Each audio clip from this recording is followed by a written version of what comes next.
গোফ, যার খরচ ৪,০০০ টাকা, এটা কেবল শখ নাকি ব্যক্তিত্বের নতুন ট্রেন্ড?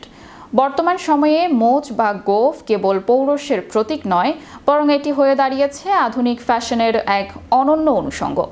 আর এই গোফকে মনের মতো করে সাজাতে গিয়ে শৌখিন পুরুষরা এখন খরচ করছেন হাজার হাজার টাকা। বিস্তারিত থাকছে টেক্সট রিপোর্টে।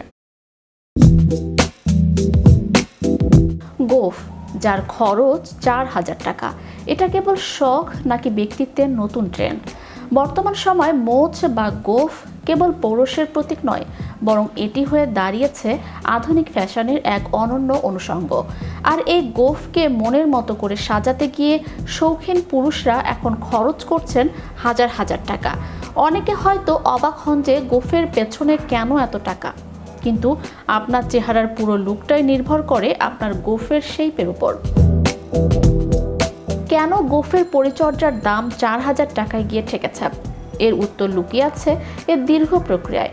সাধারণ সেলুনে কেবল কাঁচি দিয়ে ছেটে দেওয়া হলেও প্রিমিয়াম লাউঞ্জগুলোতে রয়েছে বিশেষ মাস্টার্স গ্রুমিং প্যাকেজ। এতে অন্তর্ভুক্ত থাকে ওজন স্টেম থেরাপি, যা গোফের গোড়ার ত্বককে সুস্থ রাখে। এরপর ব্যবহার করা হয় জৈব উপাদান দিয়ে তৈরি বিশেষ গোফের মোম বা তেল, যা গোফকে দীর্ঘক্ষণ একই স্টাইলে ধরে রাখে। এই প্রসাধন সামগ্রীগুলোর বেশিরভাগই আসে ইউরোপ বা আমেরিকা থেকে, যার বাজার মূল্য বেশ চড়া। সোশ্যাল মিডিয়ায় এখন রাজকীয় গোফের ছবি দিয়ে হাজার হাজার লাইক কুড়ানো এক নতুন ট্রেন্ড। বিশেষ করে তরুণ প্রজন্মের মধ্যে পুরনো আমলের নবাবী বা ব্রিটিশ স্টাইলের গোফ রাখার নেশা নতুন করে জেগে উঠেছে। আর এই নেশাকে পেশাদার রূপ দিতেই বড় বড় শহরের অভিজাত শপিং মলগুলোতে গড়ে উঠেছে বিশেষায়িত জেন্টস পার্লার, যেখানে প্রবেশ মূল্য শুরু হয় হাজার টাকা থেকে।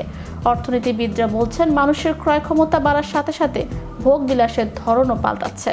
একসময় যা ছিল বিলাসিতা, আজ তা প্রয়োজনীয়তায় রূপ নিয়েছে।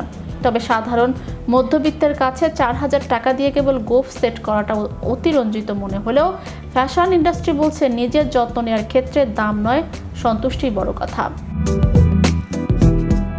গোফ বা মোচের পেছনে ৪,০০০ টাকার খরচ কেবল অর্থের হিসাব নয়, এটি মূলত আত্মবিশ্বাস আর শৌখিনতার বহিঃপ্রকাশ।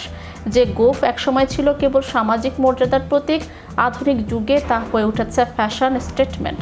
তবে আভিজাত্য বজায় রাখার এই দামি ট্রেন্ড কতদিন সাধারণ মানুষের আগ্রহের কেন্দ্রে থাকে তা সময় বলে দেবে। চ্যানেল ইউরোপ, বিনোদন ডেস্ক।